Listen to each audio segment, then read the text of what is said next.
Alors, une petite vidéo rapide sur le théorème de Thalès. Alors, on peut remarquer qu'on a, donc là, il y a deux petits exercices. Soit on va avoir une configuration comme celle-ci, avec nos deux triangles que l'on voit ici, AMN et ABC, ou alors une autre configuration ici qu'on appelle configuration, souvent on l'appelle configuration en papillon. On a nos deux triangles ici, AMN et ABC. Voilà. Alors l'idée ici, c'est absolument qu'il faut qu'on ait donc trois points alignés d'une part et d'autre part, trois points alignés d'une part et d'autre part, et qu'on ait deux droites parallèles. Voilà, autrement dit, il faudrait qu'on ait deux triangles avec deux côtés dans le prolongement l'un de l'autre, ce côté-là qui est dans le prolongement de celui-ci, celui-ci dans le prolongement de celui-ci, ici, ce côté-là dans le prolongement de celui-ci, et celui-ci dans le prolongement de celui-ci, et qu'on ait l'autre paire de côtés qui soit parallèles. Les troisième côté qui sont parallèles, ceux-là et ceux-là. Voilà. On rentre tout de suite dans le vif du sujet. Le théorème de Thalès, il va nous permettre de calculer en fait une longueur qui nous manque dans une configuration comme celle-ci, ou bien sûr comme celle-ci.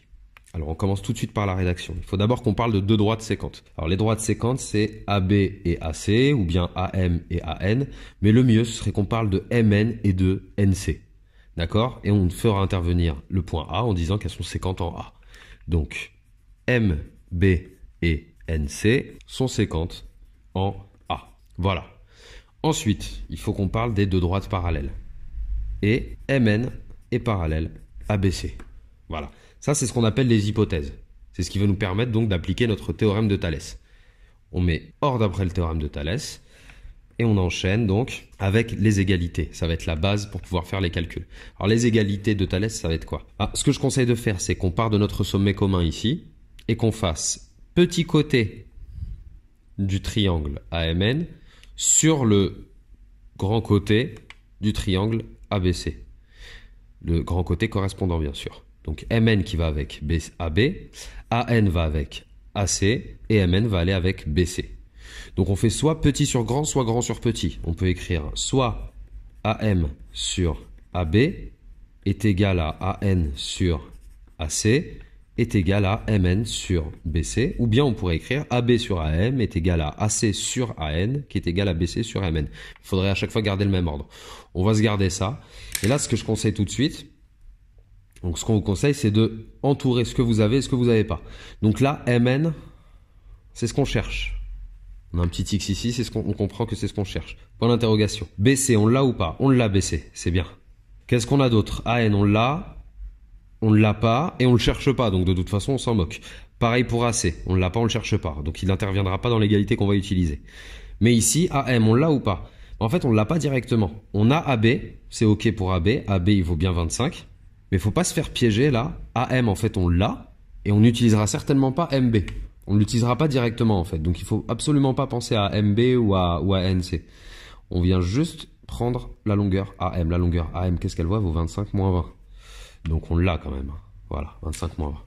Qu'est-ce qu'on fait à partir de là? On met en particulier, on va écrire l'égalité qui nous intéresse pour les calculs. En particulier, on a bien AM sur AB qui est égal à MN sur BC. Ce qui nous donne donc AM, on a dit que c'était 25 moins 20, sur AB, AB vaut combien? 25, MN vaut X, c'est ce qu'on cherche, sur BC qui vaut 15. D'accord? À partir de ce moment-là, on va réécrire proprement cette égalité-là. Donc, 5 sur 25 est égal à X sur 15. Et tout ce qu'on va faire, c'est une petite règle de 3. Donc, X égale. Alors, comment on fait pour la règle de 3? On cherche cette valeur-là. On va multiplier donc nos valeurs sur la diagonale. 5 fois 15, et on va diviser par la troisième valeur, qui est ici 25, divisé par 25. Ce qui nous fait donc, en simplifiant par 5, je barre un 5 ici, il me reste un facteur 5, 5 ici, il me reste 3. Voilà. 3, il n'y a pas d'unité, donc on va laisser ça comme ça. Maintenant, on passe à l'autre configuration. On va encore faire exactement la même chose.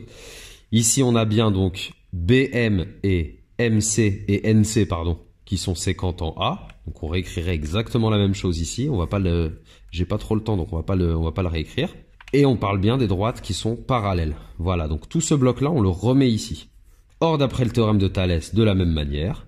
Et là, on écrit nos égalités. Nos égalités, en fait, ne vont pas changer. On a dit qu'on prenait donc grand côté, on prend le petit côté d'un triangle sur la longueur du côté correspondant dans l'autre triangle, donc AB qui correspond à AM, et non pas à AN, c'est pas parce qu'ils sont tous les deux à droite, je rappelle que les côtés sont dans le prolongement l'un de l'autre, les côtés qui correspondent sont dans le prolongement l'un de l'autre, donc AB et AM, comme AC et AN, et les deux côtés parallèles, CB et MN.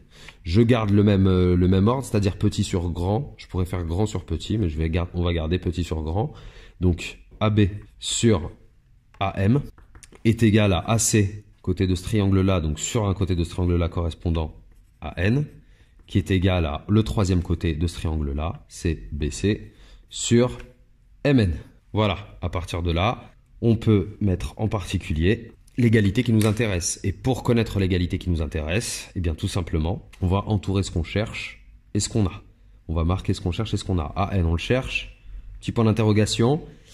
AB, on l'a. AB, on l'a, c'est OK. AC, on l'a, c'est OK. Et il nous faudrait bien AM, là. AM, est-ce qu'on l'a directement? Non, on ne l'a pas, mais si on remarque bien, comme l'exemple qu'on a vu avant, on a toute cette longueur-là et on a celle-ci. Donc finalement, par soustraction, on pourra obtenir celle-ci. Donc on l'a aussi. Donc finalement, en particulier, c'est cette égalité-là qu'on va sélectionner. AB sur AM est égal à AC sur AN. On remplace donc AB, c'est 4. Sur AM, il vaut 16 moins 4. AC vaut 7. Sur AN qui vaut X, c'est justement la valeur qu'on cherche. À ce moment-là, qu'est-ce qu'on fait? On refait le calcul. Donc 4 sur 12 est égal à 7 sur X. Et qu'est-ce qu'on fait donc? On applique la règle de 3. Donc, x est égal à... On multiplie les valeurs sur la diagonale connue, 12 fois 7, et on divise par la troisième valeur, 4. Voilà, ce qui nous fait alors normalement 21. Alors, je suis pas devin, j'ai pas de calculatrice et je suis pas très doué en calcul mental. Mais ce qu'on sait en fait, ce que l'on sait, c'est que, si on regarde bien, ce côté-là, il mesure 4. Ce côté-là mesure 12. Donc en fait, comme on sait que ce triangle-ci est un agrandissement de ce triangle-là, en fait, le coefficient de proportionnalité nous est donné en regardant 4 et ici 12. 12 divisé par 4, ça fait 3. Donc on passe des longueurs du triangle ABC aux longueurs du triangle AMN en multipliant par 3. Du coup, 7, ce côté-là, si on multiplie par 3, ça nous donnera cette longueur-là. Si on multiplie par le rapport 3, ça nous donne cette longueur-là. 7 fois 3, ça fait bien AN. On peut remarquer la même chose en fait ici. On avait 5. En calcul mental, 25 moins 20, c'était facile à faire. Du coup, je savais que ça faisait 5. Mais AM vaut 5. Pour passer au côté correspondant, à la longueur du côté correspondant 25, on multiplie par 5.